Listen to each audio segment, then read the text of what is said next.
Hey guys, Ghazzy TV here with another Path of Exile 2 video, and in this one I'm going to tackle the Ranger and its two ascendancy choices that we'll have access to in December 6th, early access Path of Exile 2. Do keep in mind that GGG has said that they're going to be introducing a lot more content during the time that we're going to spend in early access, and upon launch all of the classes will have 3 different ascendancy class choices rather than the 2 we'll have access to play on the early start of this. The Ranger class has 2 ascendancy choices, being the classic PoE 1 Deadeye, focusing on adding projectiles and general speed for the player, and the Pathfinder is the second choice, which yet again is a PoE 1 classic, often referred to as a Flask Finder, as in PoE 1 it heavily amplifies the effects of flasks. PoE 2 has taken a drastic turn when it comes to flask management, making the approach of the Pathfinder very different from what we've seen in the past. Before we continue with the video, I'm going to have to ask you guys to actually hit that like button and subscribe for more content. I know we all say it, it's a YouTuber thing. Sadly, it works. We're going to have to tell you in these videos to do those things because most people don't. And believe it or not, it helps the channel out a lot. Hit the like button, subscribe for more content, and do leave a comment down below what you think of the content or the video or whatever the top. Fuck, I fucked that up. Do me a favor, hit those buttons. And let's continue with the video. Now let's tackle the ascendancy nodes GGG has revealed for now, and starting with the Deadeye. Sadly, we only have access to 3 of these nodes, and there are some interesting images displayed on the actual ascendancy card. The first node is called Endless Munitions, and this makes its skills fire an additional projectile. Now this is where I was talking about how the PoE 1 classic ascendancy choice of the Deadeye is allowing you to focus on speed, generic clear speed focus, and adding projectile-based type of amplifications on the ascendancy classes. Now, we don't know what these other nodes are doing, and the Endless Munition actually has a two-choice menu option here on the node before, which again, we have no idea what it is. The second choice there, or node that's been revealed, is called Eagle Eyes, which gives you the modifier that you have no accuracy penalty at distance. So essentially, when you're shooting things at a distance, you have no accuracy penalty. What exactly accuracy penalty mean is a bit vague from what I've seen. I was unable to find any direct information on this. Maybe someone in chat has found any comments in this, but I was unable to find it myself. And this is a 2-point connector. My understanding is that you're basically not going to be able to need accuracy. That seems to be the most obvious choice based on the interview me and Darth Microtransaction had with Jonathan Rogers. Which this allows you then to have modifiers from your gear as well as from your tree to be invested elsewhere rather than helping you gain accuracy. We have no idea what the top side of the ascendancy is doing, but the third one is Gathering Winds. This gives you tailwind on skill use, but if you get hit by any sort of enemy attacks or spells, you will lose all of the tailwind. Now, tailwind in PoE 1 is giving you action speed, which essentially helps you do actions faster. I mean, movement speed and attacking, it basically scales in anything and everything. What it will do in PoE 2, we don't know if they're changing this, but we are assuming that it will be something similar, if not identical, to that of PoE 1, which makes this a very effective way to have for a build that potentially stacks something like evasion rating, so that you have less chance of being hit in the first place, and being as immobile and agile as possible when you're playing this kind of game. Now, there is, however, a skill in the game that we haven't talked about much, and that is the mount. In Path of Exile 2, there will be availability to ride on a Roa mount, and you can shoot abilities from your bow whilst riding it. This obviously emphasizes the idea of evasion stacking and not being hit, simply because of the fact that whilst you're riding, you are easier to be stunned, and if you do get stunned, you're getting dismounted and basically you're stunned for a longer time.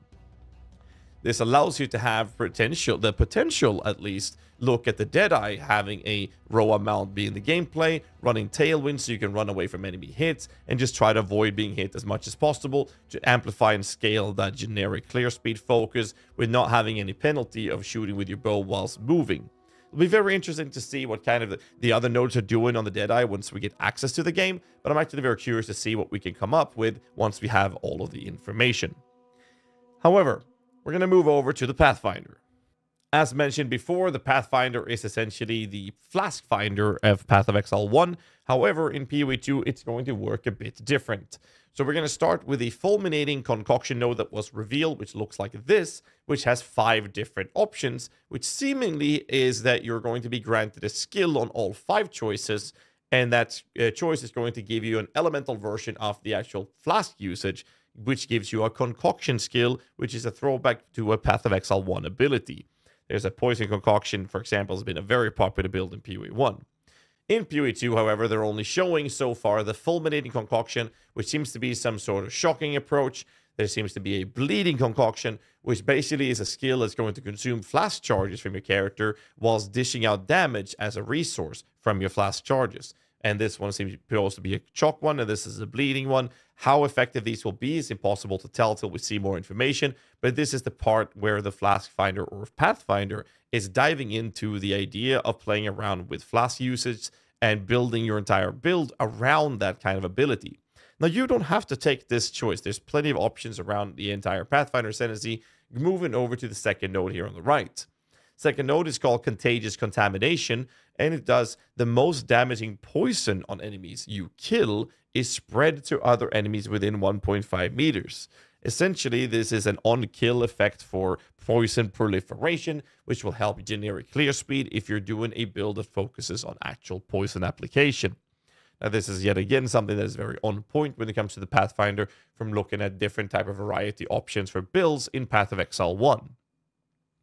Moving over to a connecting node, which is right after this one. It's called Overwhelming Toxicity. This doubles the number of poisons that you can inflict on enemies, but 35% less poison duration as a downside of this. Now, this allows you to obviously stack more poison effects on enemies at a faster rate of that, but they will have a lower duration. Whether or not this will be a net gain or DPS can be then played around to design the character to actually benefit fully from this effect where you're doubling the approaches of poison stacks enabled. This will obviously help you faster kill lower HP target enemies and might not be a damage increase for single target, since poison duration is a very, very, very strong modifier to ramp up the peak damage of poison application in general.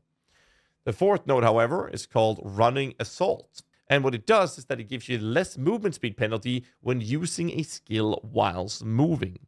Now, my understanding is that if you use the mount I referred to before, that you would have 0 penalty of moving whilst you're using bow skills. Obviously, you will have the downside that if you happen to get hit whilst doing so, there's a higher chance that you get stunned or thrown off the mount, which can be very, very deadly.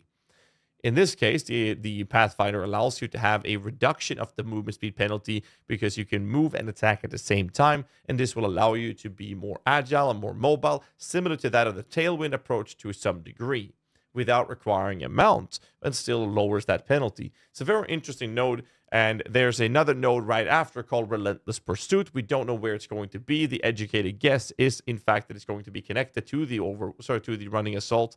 And what this one does is it makes you renders you immune to slow effects altogether, which again emphasizes on the idea of the character being a very fast, mobile, and agile combatant on the battlefield. Now, obviously, this seems to be the trend for the Ranger class itself, not just the Pathfinder or the Deadeye, but those are the only two ascendancies and the nodes we've seen so far. So it seems very much like they're doubling down on the approach of being very mobile and agile.